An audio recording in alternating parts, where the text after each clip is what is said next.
We use dozens of apps every single day, and we just expect them to work. But what makes them work so smoothly? Well, today we're pulling back the curtain on manual software testing. It's this crucial human-powered process that acts as an invisible shield for all the tech we rely on. So let's dive in and see what it really takes to make our digital world feel so safe and reliable. It all really boils down to this one question. You've got this great idea, all the code is written, but what's stopping it from being a buggy, frustrating mess for the person who actually has to use it? The answer, it turns out, is a super rigorous and structured process that's designed to find all those problems before you ever do. And that process, it's got a name, the Software Development Lifecycle, or SDLC for short. Just think of it like a universal blueprint that pretty much every software company on Earth follows to build their products. It's the step-by-step path from a simple idea to a finished, working app. And to really get it, a simple analogy helps a time. Right. It's just like building a house. You wouldn't just start throwing up walls, would you? No way. You start with the blueprint, a plan. In the software world, that blueprint is the design, and it is absolutely as critical as it is in construction. So here are the 5 big phases. First up is requirement analysis. What do we actually need this software to do? Then you build that blueprint in the design phase. After that, developers get to work writing all the code during development. And then comes the really key step for us, a whole phase dedicated to testing, just hunting for problems. And finally, once the app is out in the wild, it goes into maintenance to keep everything running smoothly. You can see testing isn't some afterthought. It's baked right into the process from the very beginning. Okay, so to get why testing is so important, let's look at one of the most classic ways to follow that SDLC. It's called the waterfall model.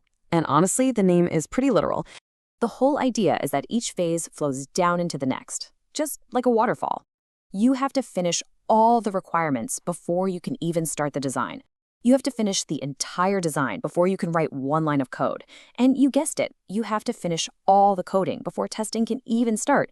There's no swimming back upstream. And that right there is the model's biggest weakness. I mean, imagine building that whole house we talked about, right? And only after it's completely finished, you find out there's a huge crack in the foundation. Trying to go all the way back up that waterfall to fix a mistake found so late in the game, it's incredibly expensive and takes forever.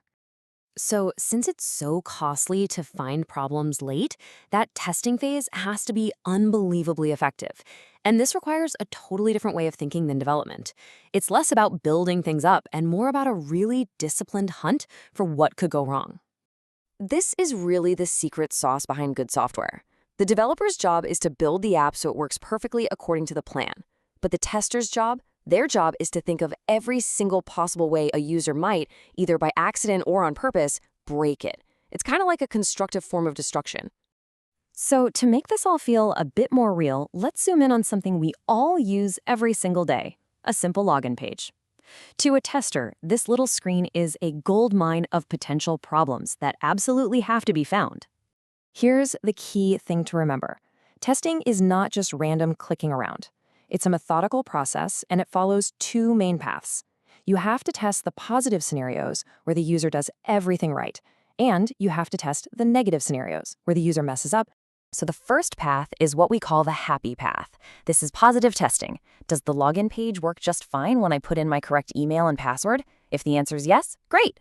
The most basic function is solid. But for a tester, the job has only just started. And now we get to the unhappy path. This is where a tester's creativity really comes out to play.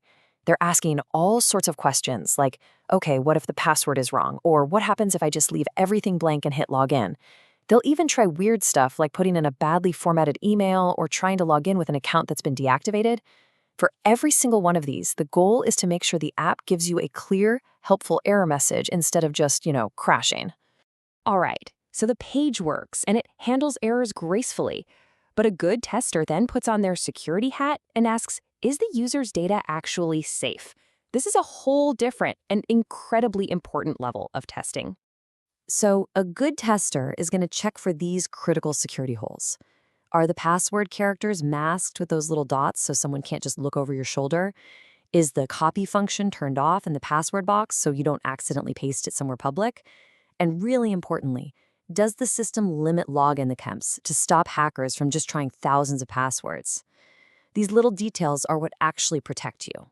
So we've covered function and security, but there's one more crucial layer: usability. I mean, can everyone use this login page easily, no matter how they interact with their computer?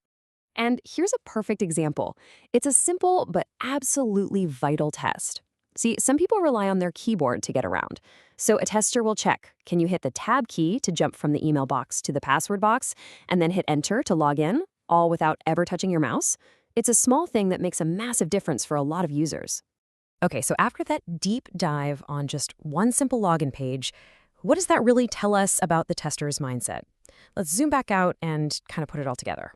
What it all boils down to is this: manual testing is so much more than just finding bugs. It's this disciplined, creative hunt that covers every possible angle: functionality, security, usability, all to make sure that the final product is stable, safe, and actually ready for the real world. And that really brings us to the final thought here. We've just been talking about a simple login page, but now apply that same intense level of testing to something more critical. Imagine if your banking app wasn't put through this whole exhaustive process. It really makes you realize why this invisible shield is so incredibly important in our lives.